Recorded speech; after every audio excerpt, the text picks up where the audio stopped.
How's it going, everyone? Welcome back to the first episode of our Pokemon Spotlight series, where we take a slightly more in-depth look at individual Pokemon voted for by you, the viewers. So if you have any Pokemon you want to see me cover in future episodes, please do leave a comment down below. And also just let me know any feedback you have in terms of kind of the format of the content, anything you'd like to see in these spotlights, anything you'd like to see maybe more detail, less detail on, that kind of stuff. Obviously, just starting the series out, so all feedback is appreciated. And while you're down there, drop a like if you enjoyed the video, sub to the channel if you haven't already.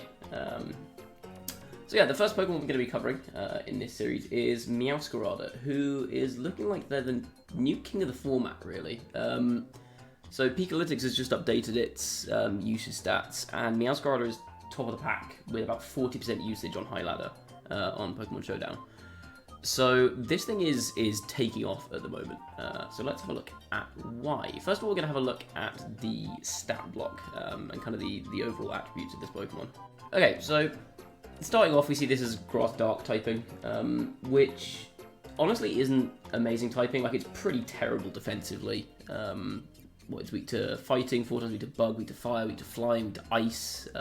Like a lot of common offensive types. Fairy as well is weak to.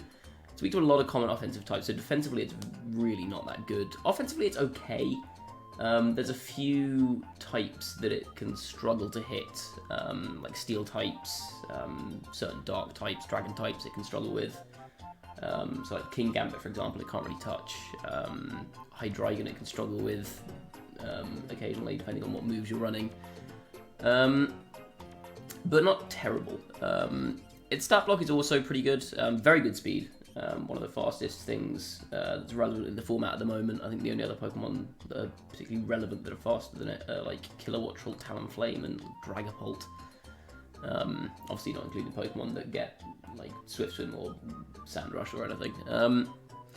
Respectable attack stat as well, 110. That's bolstered by its moves and its abilities and stuff, which we'll get to later. Special attack stat of 81, you're not going to use that. And its bulk is not great, but it's not atrocious. Like, you'll survive neutral hits, which on a Pokemon like this is kind of all you're really aiming for. Like, just take 1 or 2 hits and kill things before they kill you. In terms of abilities, it's got 2 very useful abilities. Overgrow, standard starter ability.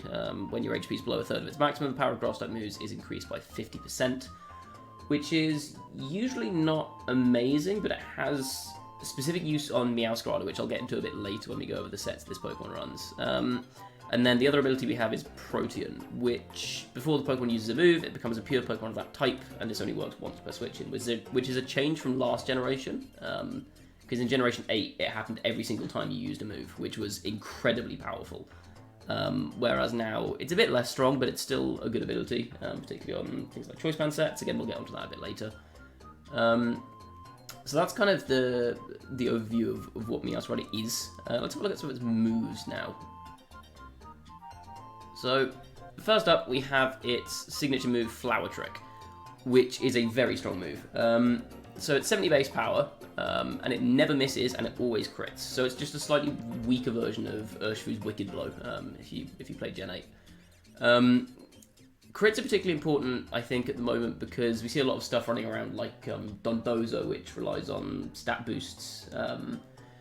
Critting on every hit ignores Intimidate, which can be annoying physical attackers. Intimidate's not a huge thing in the meta at the moment, but like it pops up every now and then. You get stuff that drops your attack. Flower Trick ignores that. It ignores screens as well, which have become relatively popular. Like, they're not all over the place, but you have to be wary of them. So basically, it's effectively a 105 base power move, if you factor in the crit, that ignores all negative stat changes for you. So that's a very, very strong stab move. We have Knockoff, again, great utility move. If the target's holding an item, the item is removed and the move does 50% more damage. So the 65 base power initially doesn't look like much, but if you hit a Pokemon that still has its item, that power effectively becomes 97, which is a lot stronger. And on top of that, it removes the item of the opposing Pokemon, which can be very valuable. Items are a big part of competitive play, so think like knocking leftovers off a Dondozo trying to think of good examples off the top of my head, but things like, well, again, lefties off of Annihilate, for example. We've seen a lot of Scope Lens Hydreigon running around recently. If you knock off the Scope Lens, it immediately loses its 100% crit rate, knocking off things like Life Orbs, Choice Items, to get rid of a bit of damage output from the opponent. Very valuable move. Gets Sucker Punch, stab priority is always nice. This thing is very fast, but if it gets caught out of position by like an opposing Tailwind or like a Trick Room or something, having Sucker Punch can mitigate that a little bit. And then we have U-Turn, very valuable move on a Pokemon like this, particularly again on more offensive sets. It just lets you deal a pretty respectable chunk of damage and then pivot out and bring another Pokemon in from the back safely. Play Rough, I highlighted earlier that this can struggle, like Meowscarada can struggle sometimes to hit things like Dragon types occasionally, so something like Play Rough is really useful for hitting Hydreigon, Salamence, Dragonite, that kind of thing. It's also super effective into, what's it called, Annihilate, so that's a handy move to have there. And then, I mean, it's got a couple of other offensive moves. You can run something like Brick Break, has become relatively popular to deal with King Gambit, which I mentioned earlier, and also just to break through screens. I guess Low Sweep if you want to use it for speed control. But that's most of its offensive moves. So if we move on to its more supportive moves, the big one is Trick Room.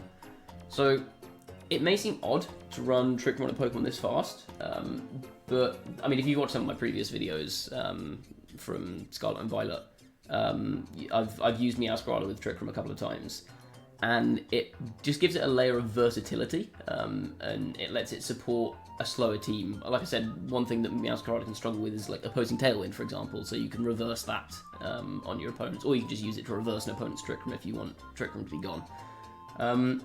It gets some other good support moves. It gets Taunt, it gets Fake Tears, it gets Charm. You can use these to flesh out less offensive sets, but it's largely team dependent which ones of these you use. It's very much kind of what do you need on your team. So like if you have a lot of special attackers, if you're running like Hydreigon and Goldengo, you can consider running Fake Tears just to give them a kind of effectively a power boost. If you're weak to a particular physical attack, you can run Charm, but Charm's a bit risky on a Pokemon as frail as Meowscarada. Yeah, that's kind of the moves it gets. It's got a pretty wide toolbox. Okay, now let's have a look at some of the sets that you're likely to see on Meowscarada. The first one is an all-out attacking set.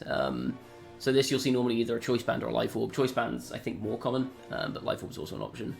And on this set, you tend to run Protean. The downside of Protean is that if, for example, you use Play Rough and turn yourself into a Fairy type, you then lose your stab on your Grass and Dark type moves. On a Choice Band set, that's not relevant because you can't change them anyway. So having Protean just gives you stab on all your attacks on a Choice Band set, and just gives you a huge power boost to your moves that aren't Grass or Dark type. So this thing is very, very strong with Flower Trick, especially if you go Terra Grass. So Terra Grass Flower Trick can OHKO a lot of Pokemon on neutral hits. For example, Sylveon needs a fair bit of defensive bulk to survive a neutral Terra Grass Flower Trick. And Sylveon's not exactly a frail Pokemon. Even something like a no-bulk Garchomp can get one-shot by this, depending on what nature you're running. So the debate here on this set is usually, do you run Jolly or Adamant Nature? Jolly lets you outspeed Mousehold, and it lets you guaranteed outspeed all Dondozo when they have their boost, whereas Adamant can lose out to like max speed Jolly Dondozo if anyone's running that. On the flip side, Adamant can let you, like I said, with Terra Grass, it lets you OHKO Garchomp. It just gives you a lot more damage out. Well, it gives you 10% more damage output, so it's pretty valuable. I think a lot of people are leaning towards Adamant at the moment, but Jolly is also very useful, especially if you've not got a great matchup into Mousehold, for example. In terms of the moves you run on this set, Flower Trick, you've got to run that. It's an incredibly strong move.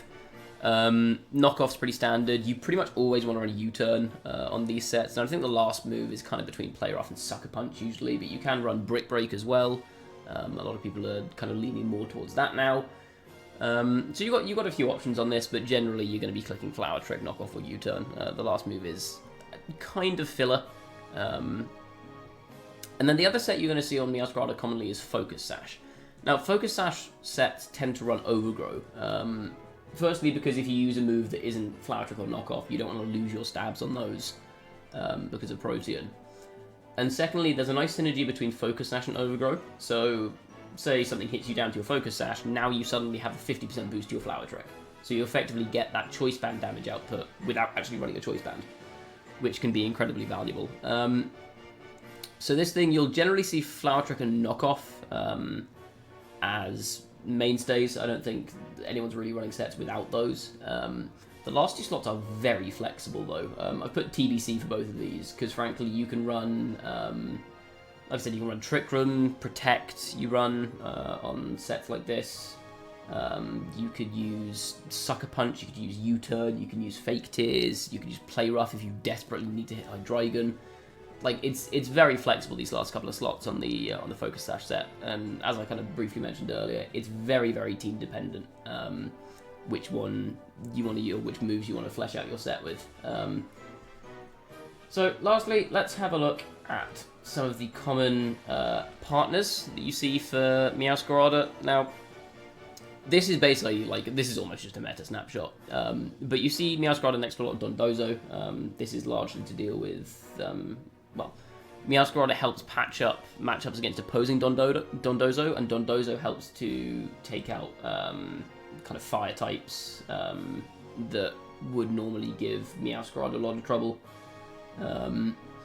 Sylveon here, again, similar reasoning. We saw earlier that Meowscarada can struggle a bit with dragon types, so having a Sylveon next to it can help clear through those. The theme here generally is that you tend to run a lot of offensive Pokemon next to Meowscarada. Like Murkrow can, like Meowscarada with Tailwind up is, like, it's the fastest thing, basically.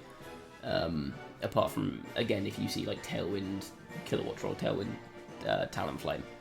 And then, I mean, Goldango just fits on those teams because it fits on those teams. See Armarouge, like I said, the Armarouge you'll often see next to the Sash set.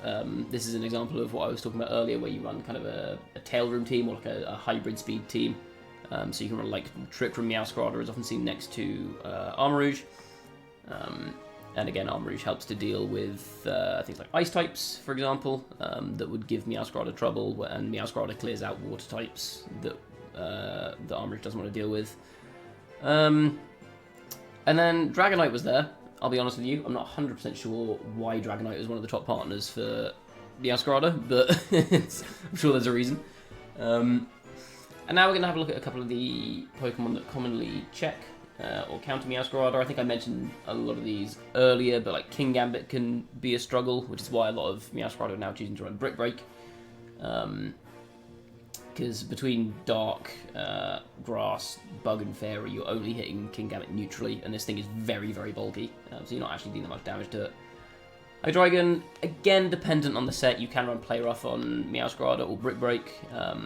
U-Turn also is super effective, but most Hydreigon will Terrastallize into a type that you can't really hit very much. Like you see a lot of Terra Fire or Terra Steel on Hydreigon, which you can't do that much damage to, and Hydreigon will just one-shot you back.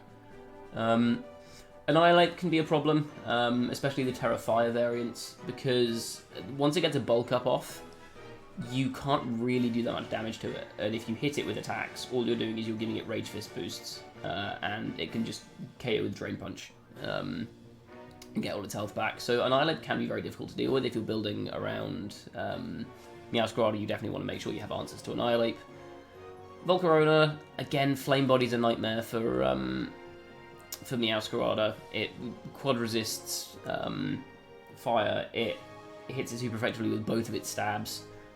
If you're running a Choice Band set, Volcarona can actually redirect your Dark moves, your Fairy moves, with Rage Powder, because you Protean into a not a Grass type, so you can get redirected by Rage Powder. It can set up Tailwind if it wants to, which can make your life a bit difficult. Sylveon again. Sylveon's kind of a check. It fluctuates a little bit, depends on the Terra type, I think, a lot of the time. Because Meowscarada can go Terra Grass on a Choice Band set and just one-shot Sylveon, but Sylveon can one-shot it back with Hyper Voice, and Sylveon has access to Quick Attack, which means that Focus Sash sets, if they get taken down to their Sash, can just get picked off by Sylveon. priority moves in general can be very annoying for Meowscarada, so something like Dragonite is also quite effective against it. And then lastly we have Talonflame, but I think Talonflame here can be kind of replaced by most Tailwind setters. Chose Talonflame in particular in this lot just because its typing matches up really well into it. It's got priority Brave Bird once to hit Meowscarada with. It's got priority Tailwind, which Meowscarada doesn't really like, because Meowscarada without speed control can be very, very difficult to pilot effectively. So that's kind of where it sits in the meta. You can see that a lot of the checks to Meowscarada are very popular, but Meowscarada is so strong that it still sits at that 40% usage in high ladder. It's a huge, huge threat, and you have to be very wary of it when you're building teams. It's a very versatile Pokemon as well. I think we went over. It can be... You'll mostly see Sash or Choice Band, but on those sets you do need to be wary of a lot of coverage moves. On the Choice Band set you need to be wary of what support moves it might have on the Focus Sash set. So all in all, very, very strong Pokemon, as indicated by its usage. So yeah, that is going to be all for our rundown of Meowscarada. Like I said, if you enjoyed, please do leave a like on the video. If you have any feedback in terms of any ways you'd want me to structure these differently, anything you'd want me to go over in more detail, less detail, anything like that, put that in the comments, as well as any suggestions for Pokemon you want to see in future episodes. And while you're down there, please do drop a sub to the channel if you haven't already, like the video if you enjoyed, and also go follow me on Twitch. Link to that will be in my description. I will see you all next time. Bye bye.